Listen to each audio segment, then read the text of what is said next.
does Stellantis have a values problem? That they say one thing at one time to get whatever capital they need, and then change their messaging when the environment is convenient for them. Oh my goodness, folks. I cannot believe a Liberal is asking this question.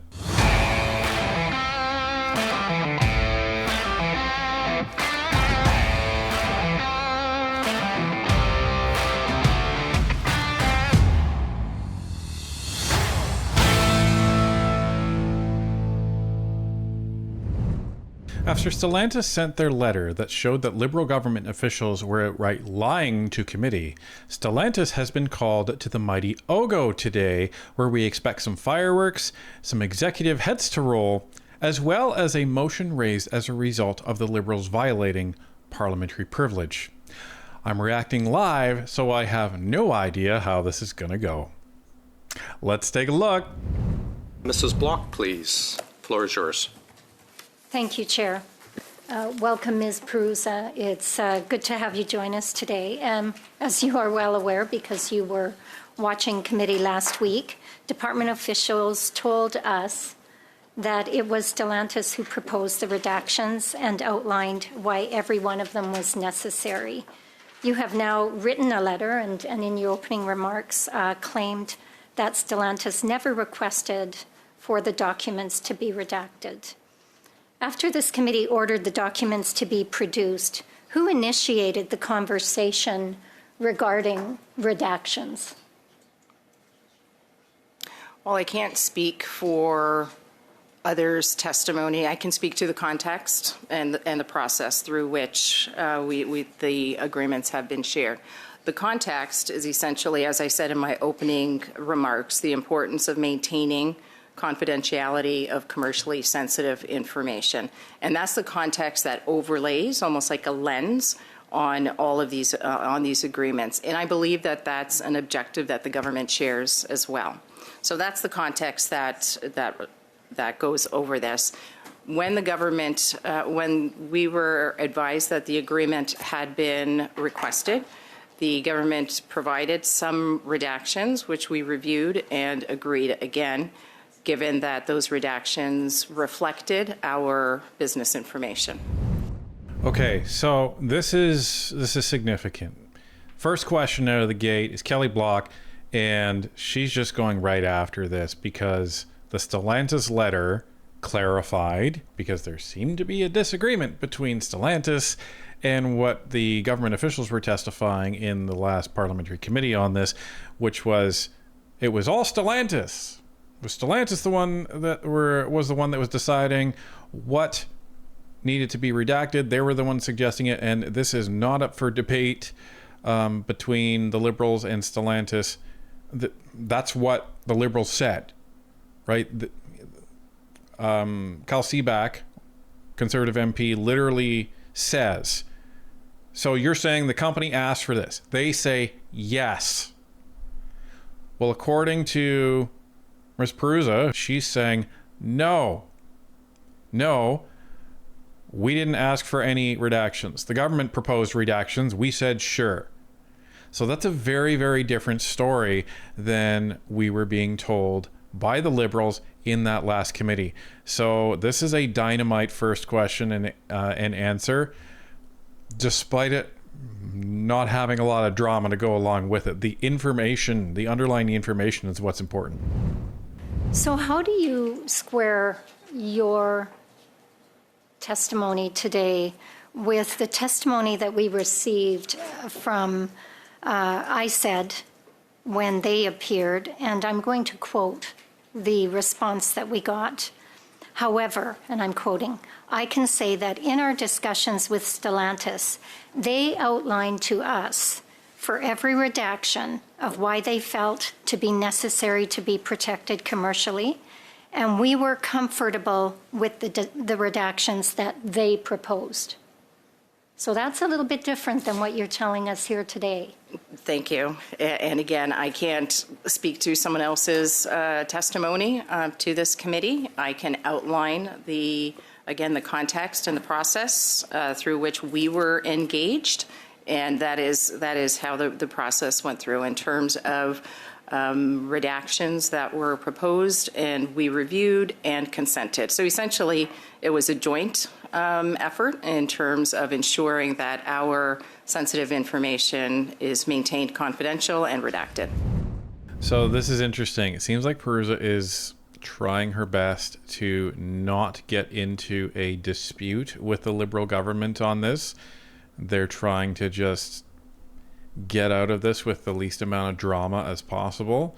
So it's going to be interesting to see what the Liberal MPs actually do here. May or may not show you that depending on what happens. But if I'm the Liberals, I'm going to try to vilify Stellantis as much as possible, because they're the ones that took this $15 billion and screwed off, basically, is the narrative here. So it's going to be fascinating to see how this plays out. So I'm just going to go back then to the paragraph in the letter that you sent, where you didn't say that this was a joint effort. You said, to be clear, Stellantis did not propose or suggest any of the redactions applied to the version of the CIF agreement that the committee received from ISED. Does that sound like it was a joint process and that there was a going back and forth of what would be redacted and what wouldn't be redacted? Again, in terms of the context of the request and the process, the government provided us with a copy of a redacted agreement. We reviewed those redactions and agreed that they protected our information appropriately. Okay, I'm going to move on. Another question. Did ISED ever suggest sharing the fully unredacted contract with the committee? It goes back to the lens that is always put both with ourselves and with ISED, that shared objective to ensure the confidentiality of our business information. So this is interesting, folks. Stellantis puts out this letter rather provocatively saying, to be clear, Stellantis proposed no redactions whatsoever. That was all from the government. Now Perusa is sitting here saying, well, you know, there's this shared objective and yada, yada, yada. Sounds like somebody was gotten to before this. I don't know. But this is a very different tone, right? Very different tone than what was in that letter. And Kelly Block is saying, listen, okay, so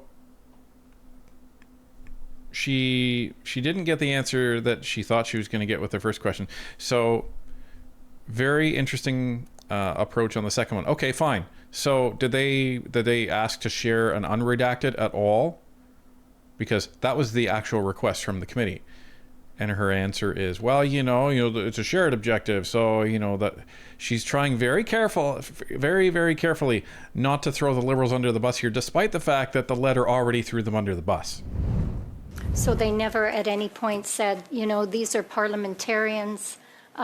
They have a right to see these contracts unredacted. Can we present them to the committee? Would you be comfortable with us presenting them to the committee unredacted? Our objective, and as Stellantis has continuously maintained, any review of an agreement must be done in a confidential setting, and the protection of the information that's in there is critical.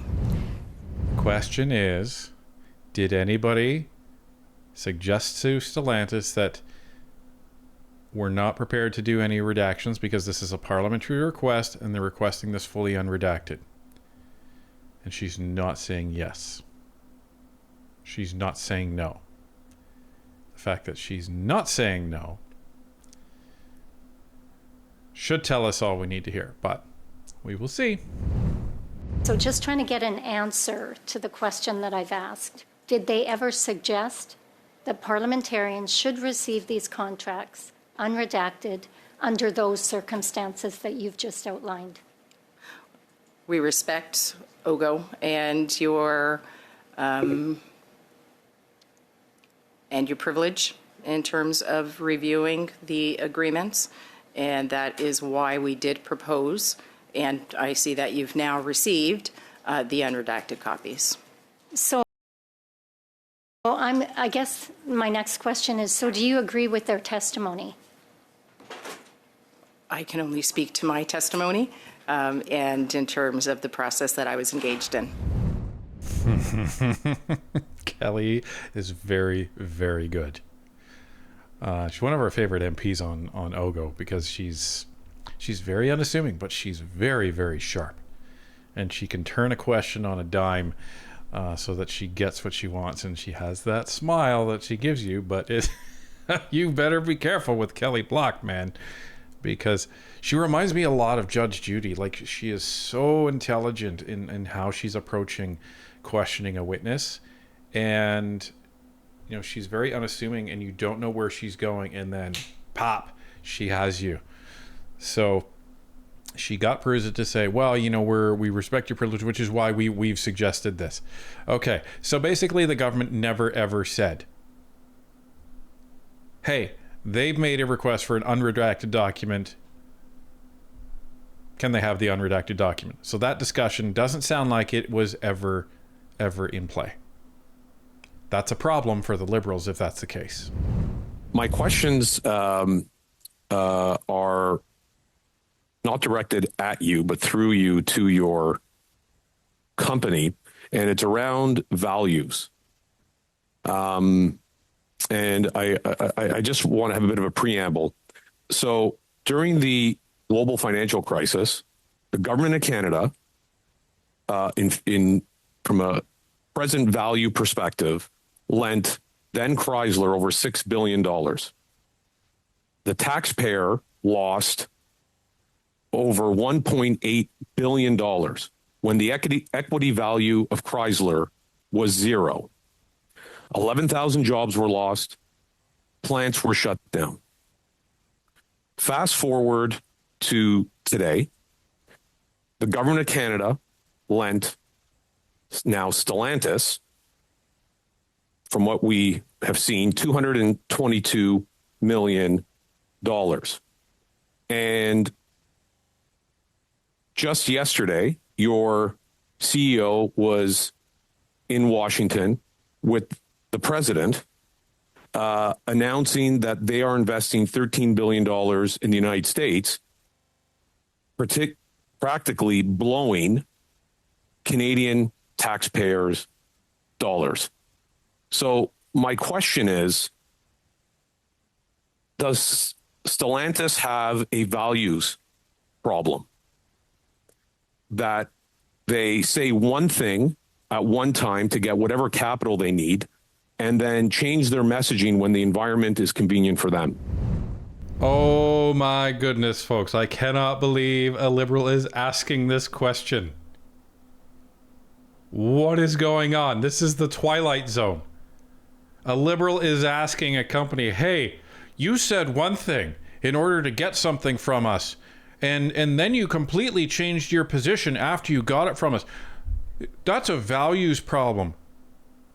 Ladies and gentlemen, are you hearing this? Oh, so it's okay when the Liberals do it, when they've been doing it for the last 10 years, when they did it in the election, but it's not okay when a company does it. Oh, shoes on the other foot doesn't feel too nice, does it, Liberals? Why do you think Canadians are so ticked off with you? Holy moly. Unreal.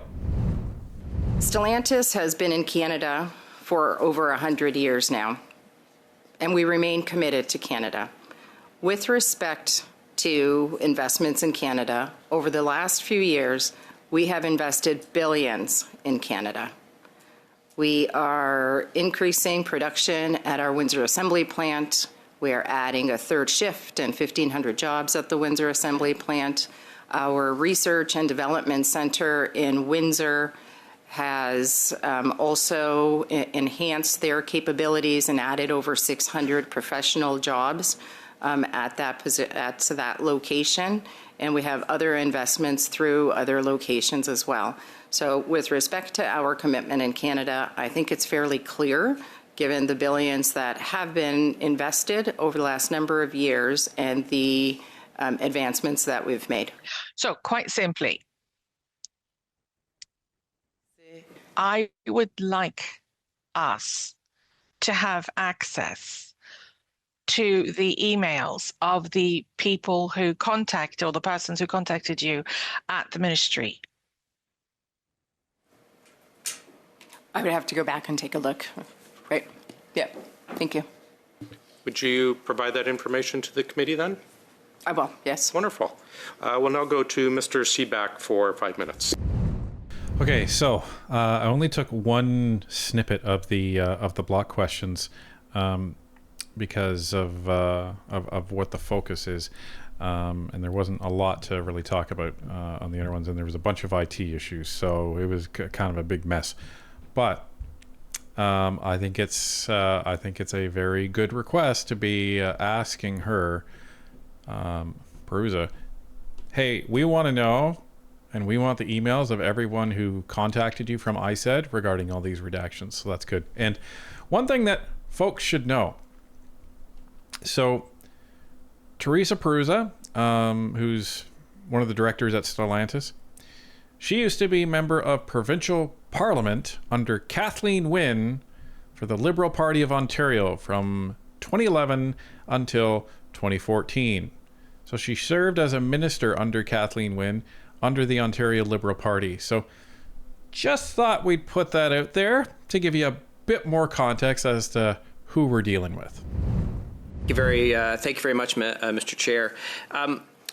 Do you consider the entire CIF agreement that the committee's been given access to commercially sensitive and therefore must be kept confidential? The entire agreement, yes. Well, for our perspective, any element that has either our investment plans or product plans or other information that's business sensitive, that must be maintained confidential. Okay, so the entire contract isn't confidential? I wouldn't say the entire contract. Okay, because earlier in your testimony, you said that the government, Industry Canada, made some redactions that to protect commercially sensitive information, and you agreed that those redactions protected Stellantis's commercially sensitive information. Is that a fair statement? I would say that they were appropriate. Okay, so by default, that would mean that the rest of the contract is not commercially sensitive, and therefore, why should that not be available for us to question the government on the bona fides of this contract? Oh, sorry. My understanding is that's the study that you're currently undertaking with respect to the agreement. Yeah, but no, but I'm sorry. But you're by your own letter from Stellantis, you've said that you're giving us access to this document, and we can't discuss it. It's to be reviewed in camera, and that's the conditions, right? Like I can't go to a section right now and refer to it, despite the fact that you just said most of it isn't commercially sensitive. So it seems to me that the contract that was given to us for the last meeting that had commercially sensitive redactions that you've now agreed are protect the commercially sensitive aspects of your business. Those contracts should be available for members of parliament to use to hold the government to account, because they don't protect any confidential information, any commercially sensitive information. This is a really, really solid line of questioning. Well done, Seaback. So he picked up on the fact that the representative Stellantis is saying, listen, the government came to us and said, these are the areas we feel are commercially sensitive, and we've redacted them. So Stellantis says, okay. So what Seaback is saying is, all right, which means everything else in that contract we're allowed to talk about openly on Parleview for Canadians to hear. That's what I'm hearing. But in the last meeting, what they were given was this contract with redactions, and the condition was, well, you can only discuss this in camera. But the intent is to keep the commercially sensitive information private. So what he's saying is, if that was all redacted, then what's the problem? So it'll be interesting to see where this goes. She may have dug herself a bit of a hole here. The information that was redacted was the commercially sensitive information as indicated and as appropriate. With respect to the rest of the agreement, But by default, the rest isn't commercially sensitive.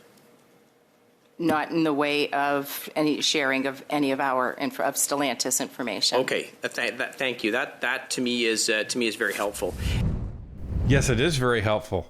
She's saying, well, that's Stellantis information is all taken care of. So what that implies is there's stuff in there that the government does not want the MPs to be speaking openly about. And they can't, because otherwise they're in a lot of legal trouble if they do. So what CBAC is saying, listen, if you're saying that the whole point of these redactions, and that's all we heard ad nauseum in the previous committee meeting, is to protect the commercially sensitive information of Stellantis, and she's saying everything that was redacted, that was the commercially sensitive stuff. So the rest of it, have at her. That's going to be fascinating to see how this goes. And this just raises the possibility more and more of a question of privilege being raised in committee today. You know that the other SIF agreement that Stellantis entered into and the special contribution agreement that Stellantis entered into, that was produced through access to information request, and it's actually hosted on the CBC website, so it's publicly available with commercially sensitive redactions. Is there any difference between that, which is publicly available, and this? I can't speak to the SCA and the SIF agreement. The special contribution agreement is with Nexstar, which is a separate entity, which is not Stellantis, for one.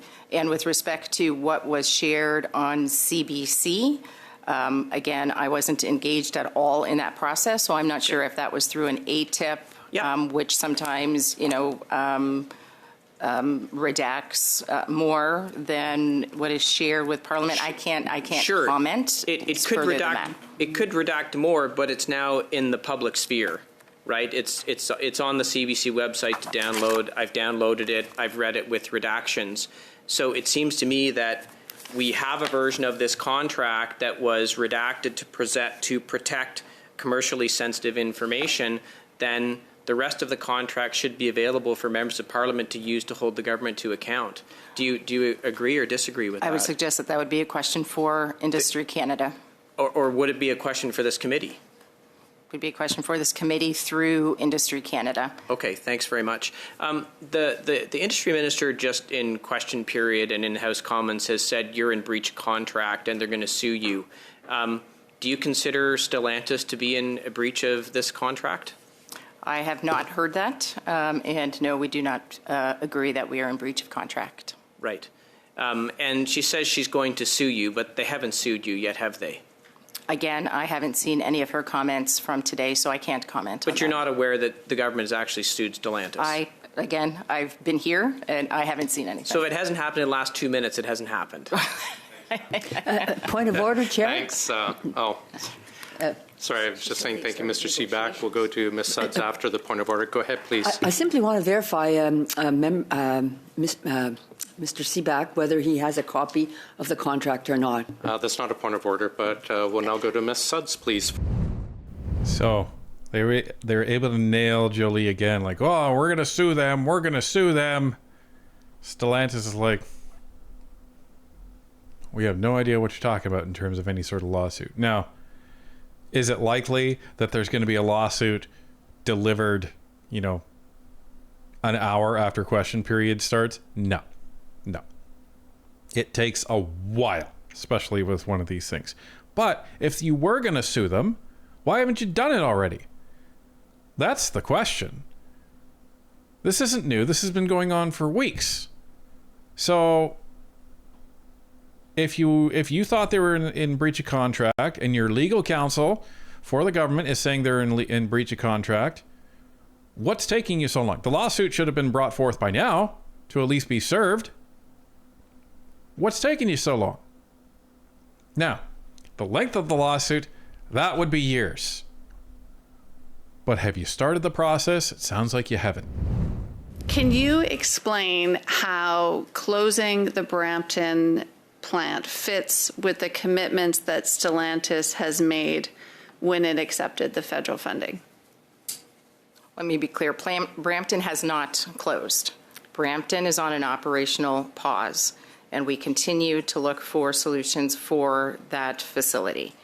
Brampton has not closed. So this is the pickle that the Liberals are in, like an extreme problem when it comes to Stellantis, because here they are giving this company $15 billion and then a whole bunch of jobs lost in Brampton, and then they just announced, a $13 billion investment in the United States. Wow. And so now the Liberals are trying to be like, oh, well, they're a bad company. They lied to us and they took our money and yada, yada, yada. Well, this is what happens when you have terrible policies. This is what happens when legal doesn't read your contracts. This is what happens when you have complete ineptitude across the board when managing our money. And you guys are surprised when plants close. You're surprised when mills close. You're surprised when thousands of Canadians lose their jobs because of your terrible economic policies.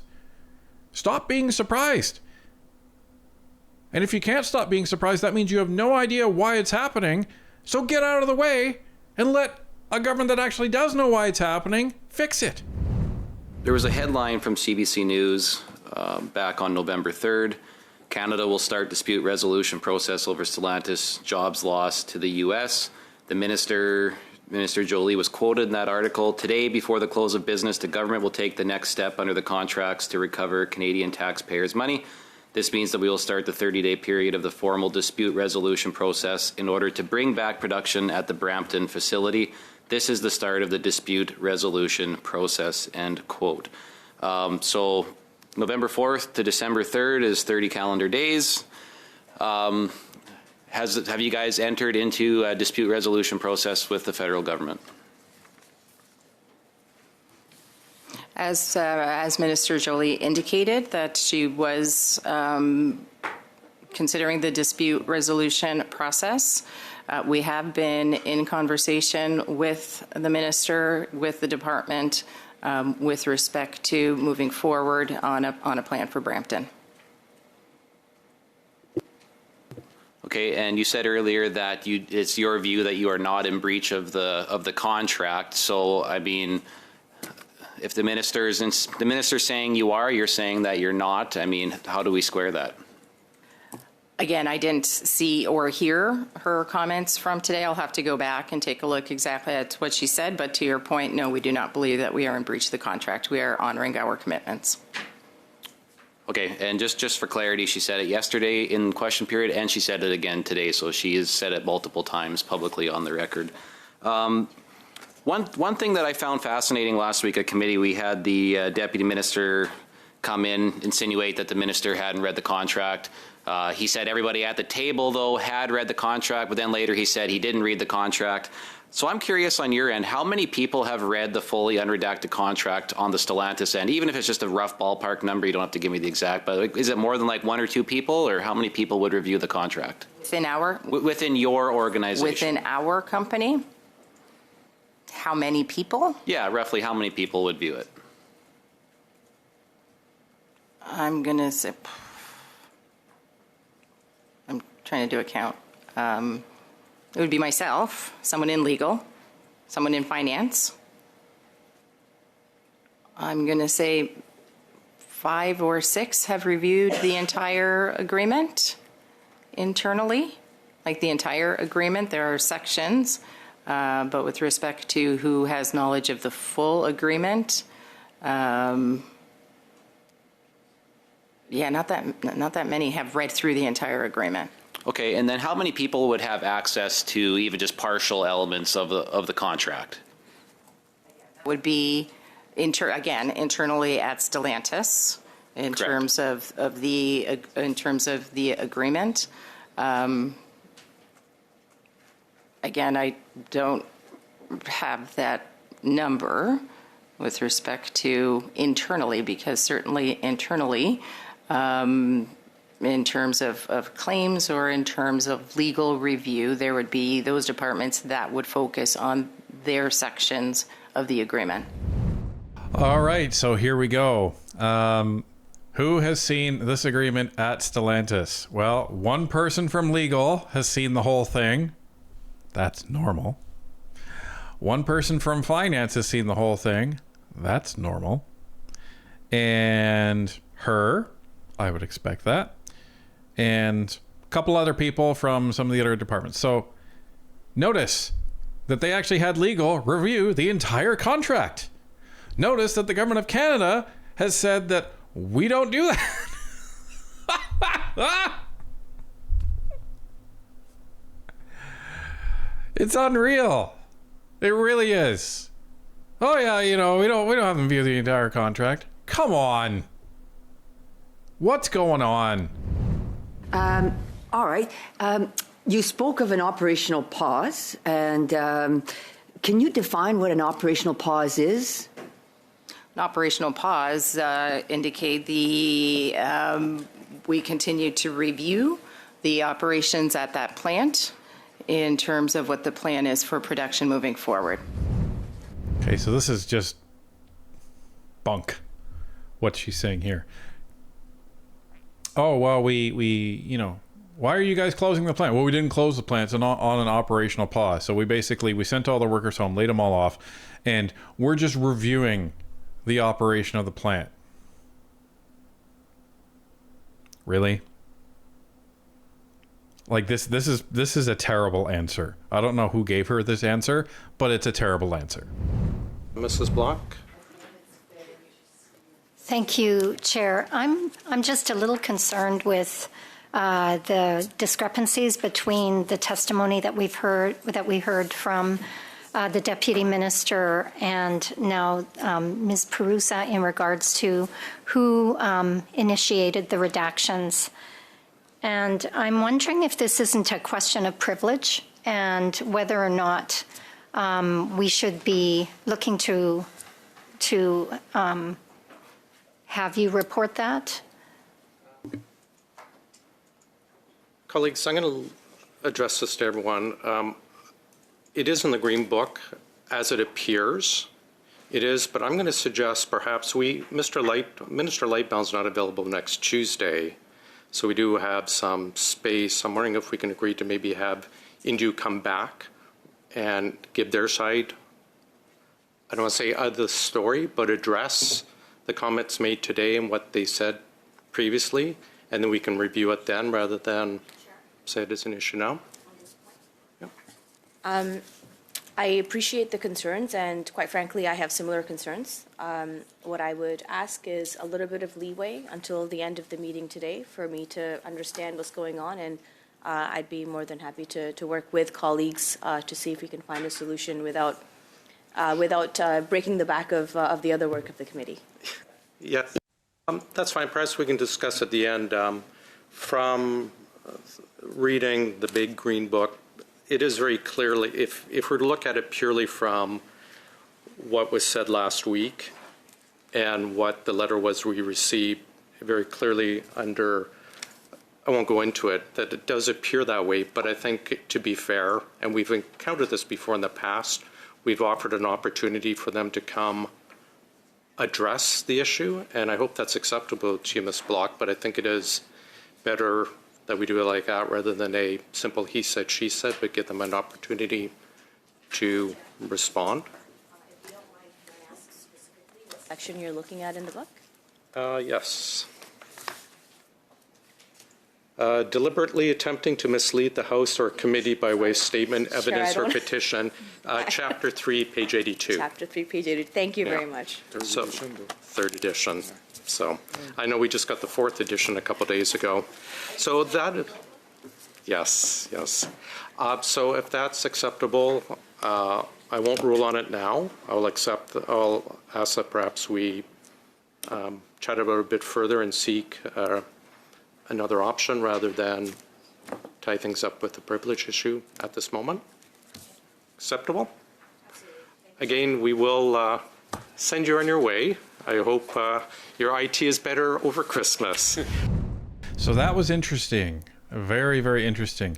So as expected, the Conservatives raised the question of privilege. Kelly Block starts to talk about it. And Kelly McCauley, anticipating this, has his Green Book ready. As do I. And thank you, Mr. McCauley, for actually providing the page that you're looking at. So that is absolutely correct. So apparently we have third edition as well. And what the Green Book does is gives you all kinds of information as to all of the parliamentary procedures and everything that goes on. So he's actually looking at the section called Privilege versus Contempt. And this is what he's looking at. Deliberately attempting to mislead the House or a committee by way of a statement, evidence, or petition. So that is a question of privilege. And in order to ensure that he and the committee are trying to be as fair as possible, he's suggesting, well, let's bring Jennings back, since he was copied on that letter by Stellantis, and say, so how do you square that? That Stellantis is saying we didn't provide any redactions at all. It was the government that did that. But the government was saying that, we did that. My guess is what Jennings is going to say is, well, it was just a misunderstanding. It was, we reached out to them because it's supposed to be a joint thing, and they agreed, and so they're going to try and explain that away. But this is what makes Kyle Seaback's questioning so important in this committee meeting, because he's saying, well, listen, all those redactions are gone, so the government could have just given it to us, and we could have asked them about it right then and there, in front of parliamentary committee, in front of the Parle V footage, so Canadians can see, so we can see. So this is going to be interesting. I don't know if they're going to be able to wiggle out of a question of privilege here, and they may be found in contempt of Parliament, but we'll have to see how this shakes out. So, for those that don't know, what is a question of privilege? We keep saying this over and over again. Question of privilege is a question being raised from an MP or group of MPs as to whether someone has prevented a member of Parliament from exercising their parliamentary privilege. So, what we're talking about here is if the government officials were, in this case, giving a misleading statement, they lied, to parliamentary committee that prevented them from actually doing their job, aka about the redactions and who made the redactions and what information they were going to be able to review as a result, that prevents them from being able to actually do their job as parliamentarians. That is what they call a breach of privilege.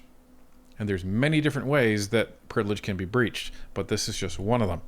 So what has to happen is it has to be raised where it happened, or if it happened outside of committee, and if it was, like the situation with Michael Chong, where his family was being threatened, that is a question of privilege as well, because his family being threatened by a foreign state, that's impacting, or has the potential to impact, his ability to do his job as a parliamentarian, because they're trying to influence how he's going to vote, right? You're supposed to be able to vote with no influence from foreign states whatsoever. So in this case, they will have to raise it at committee. The chair will then rule on whether he thinks it's a question of privilege or not. And then that will be, if it is, that then gets taken to the House. Then they present that as a question of privilege to the Speaker, and then the Speaker will then rule on whether that's a question of privilege or not. And if he rules that's a question of privilege, then it goes to debate, and then they deal with it. And then we'll see if that is actually all successful. If that all happens, does that mean Jennings and those other government officials are summoned to the bar of the House, admonished, fired? Wouldn't that be a nice change, eh, folks? So this is the seriousness of lying to a parliamentary committee. Now, they need to definitely impose far stricter consequences in doing so, but at least this is something. These people could potentially lose their jobs. It's one thing if you lie to a parliamentary committee and you're not part of the government. There's not really any real consequences other than public humiliation.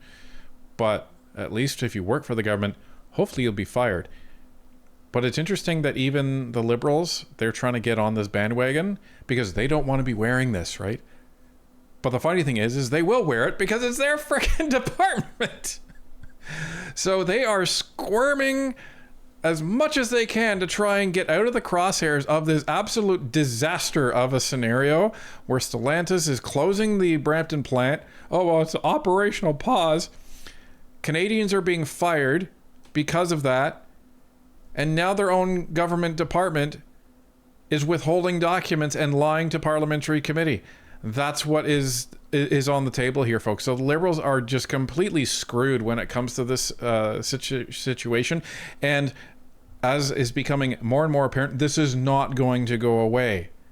And this just seems to be the symptom of a larger problem that is spreading across Canada. Bad Liberal policies, bad loans to companies, bad funding agreements with companies. You don't even read them. You don't even sign them. Legal doesn't even get involved in them. And then these companies close up shop, take our money, and Canadians are absolutely ticked.